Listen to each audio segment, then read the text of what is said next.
Alright, Piss and Vinegar Day 39. No, 48. Fuck it, man. I don't remember. Hey, no, it's definitely 48 or 49, not 30. Anyway, back day, back in rear delts, doing some Yates rows here. So I decided to try doing the Yates rows instead of with the barbell with my new leverage machine. And, it's weird. This felt better in the contraction sense and everything. It felt better overall. But what it didn't do is train my lower lat, like the barbell variation was. So, not sure now what I want to do with this. Whether I keep the barbell variation and train my lower lats better, but the rest of the contraction's kind of shitty, or stick to this. I think at the end of the day, like trying to isolate muscles to like the umpteenth degree, where it's like you're trying to train the inner chest or lower lats or things like that. I think at the end of the day, like, if you look at the best physiques of all time, most of them weren't trying to isolate the lower lats, inner chest, these upper biceps, like any of these weird, obtuse areas that will ideally get trained anyway. So, if my lower lats don't get big or whatever, then so be it. I'm not going to worry about it too much. I'm just going to continue. I'm just going to do the Yates rows this way because this felt really good. So I figured out what rows I want to do, and my back days are set from now on. So, yeah, it was pretty good. Yates rows, and then I do a drop set. So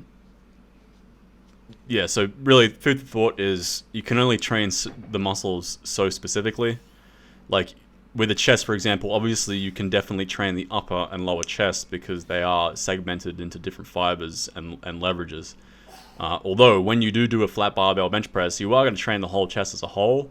But obviously, you're not going to hit the upper chest as well as you could if you did an incline.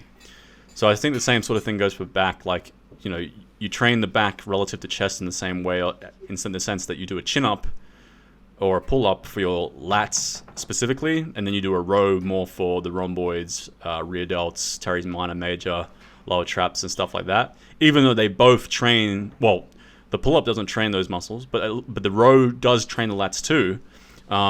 It doesn't train the lats as well as, say, a chin-up or a pull-up does. So you do two different exercises, but doing all these different variations to get really specific, like lower lats, upper lats, stuff like that, it just gets a bit too convoluted. And I like to keep my training simple. Otherwise, I get training anxiety of sorts. So I'm going to keep it simple. And if I miss out on something, then that's fine with me. Because adherence is the science, right? That's, I think... not Stan Efferding, I think that says that. I'm a huge fan of Stan Efferding. I'm pretty sure he says adherence is the science, or maybe it's one of his other powerlifting bodies, but it makes a lot of sense. Now, the other other mistake I made tonight was I did my Yates row before my chin-ups, and I'm supposed to do chin-ups first. So my chin-ups suffered a little bit. I got one less rep than last time I did chin-ups, and that's fine. That's all good. That was bound to happen anyway, because I am about 2 kilos heavier than 2 weeks ago now that I'm in my maintenance phase. And obviously it's a maintenance phase, meaning you should maintain weight, but when you introduce a little bit more carbs and stuff into your diet, it's you're not necessarily gaining any fat, but you gain water and salt retention and glycogen retention. So I'm not realistically any fatter per se. I haven't developed any more fat storage or triglyceride. I'm having a fucking stroke. I haven't gained any fat per se. I've just gained more water weight. And now I'll probably maintain 80 kilos or so, 78, 79, 80 kilos for about 3 or 4 weeks until I get into my bulk. But because of that extra 2 kilos, maybe I lost a rep. Maybe it was because I did the Yates rows first. So anyway, all good. And then I did a drop set where I did close grip pull-ups. I prefer these over wide grip with the bar, until I use my rafter, which you'll see in a second. So my rafters, you can see by the back rafter that there's 2 bars from the center that are shaped in the same way that those wide grip pull-up bars are. Because the problem with pull-up bars is if there isn't kind of a 45-degree angle on the handle, it's much harder on your wrists, and it's harder to get a contraction through the traps because of the angle of the arm. So I don't have that kind of bar, but my rafter goes into that position, and it goes into that position very wide, which I actually really like. This isolates my upper lats, which again, I know I was saying I wasn't trying to like hit my lower lats or upper lats, but this just happens to hit it so well, and it's part of my drop set, so be it. This feels really good. I feel this really high up in the lats, right in the armpit area, and these feel really good. Franco Colombo was a huge fan of these super wide grip pull-ups, and you are way weaker at these because you don't really have any bicep involvement, which is the idea really. You don't want to be training your biceps too much on the pull-ups. Funnily enough, chin-ups hit my back more than normal pull-ups for the most part, unless it's that super wide grip one. Now I'm doing my heavy cheat rows of sorts, my unilateral rows to train my rhomboids. So this is more to train my rhomboids and lower traps, although I do get a bit of lat involvement because I stretch out forwards. But what I do here is I get a huge stretch at the bottom, and then I twist at the top. So I rotate with the movement, because that is part of the function of the rhomboids, is to protract the scapula but also rotate the scapula. So if you do it in this kind of motion where you rotate and stretch at the same time, you get a huge stretch in the rhomboids and then you get a great contraction at the top. This is how I train my rhomboids. The last few times I've done this, I get a bit of rhomboid kind of impingement, nerve impingement, but it seems to be getting better the more I do it. So hopefully tomorrow I won't have too much of an issue with it, and by 2 weeks from now when I do it again, there'll be no issue at all. Because previously when I've done these, I've been debilitated with numbing rhomboid pain for 2 weeks on end, but seems to be getting better. So among a bunch of other rehabbing shit that I'm doing for my thoracic spine and all my other body parts are all fucked up.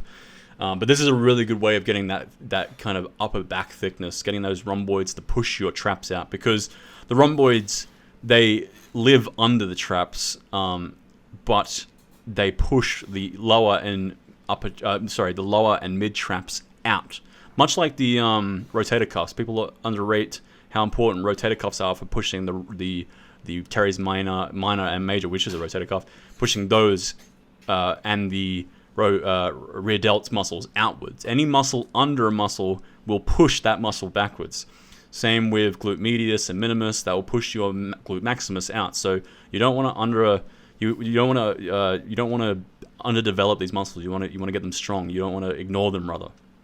So that's what I do for my rotator cuffs, lower traps, mid traps, and then I do some rear delt flies. Now today I decided that the second variation of rear delts I wasn't going to do it anymore, because I don't know, it just doesn't seem like I really need it. The rear delts are a pretty small muscle.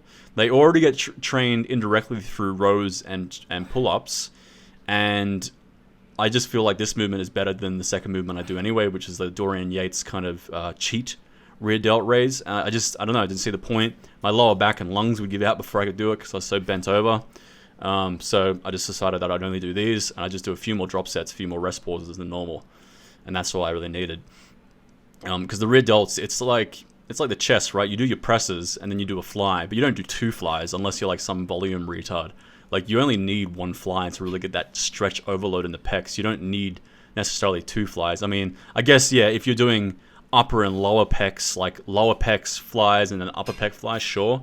But the rear delts are much smaller than the pecs. You can't really do an upper or lower rear delt fly, you know what I mean? It's just one faceted muscle on the deltoid itself. So it is almost like an upper chest in the sense that, you train the side delt and front delt too, but you don't do numerous different exercises for all those different things. You don't need to. It's like the chest, again. You don't do numerous upper chest exercises or numerous lower chest. You do one and then the other. So, I don't know, my vocabulary is, and the wording is not great here, but the message I'm trying to convey here is you only need 1 set per muscle group. And what that means is muscle group relative within a muscle group. So like upper chest, you only need 1 set. Lower chest, you only need 1 set. And then you might do an extra set for the entire chest, like a pec fly, to get the stretch overload. But realistically, you don't need numerous sets. And, people like Mike Mensa used to believe in just doing 1 set per body part, because he was under the impression that, say, for a dip would train your entire chest. You didn't need upper or lower. You just do a dip and it'll train everything, which very well might be true, but I believe in overkill than underkill. Now I'm doing some posing. Still do not know what the fuck I'm doing, especially when it comes to my back posing. But I keep forgetting. I need to watch some videos and learn how to pose and how to get lighting done too, because my lighting, I don't know what to do with lighting. Like half the time I'm just washed out, whited out, and you can't see any fucking definition. So I'll have to figure that out. But anyway, see you guys tomorrow for more Piss and Vinegar. Bye bye.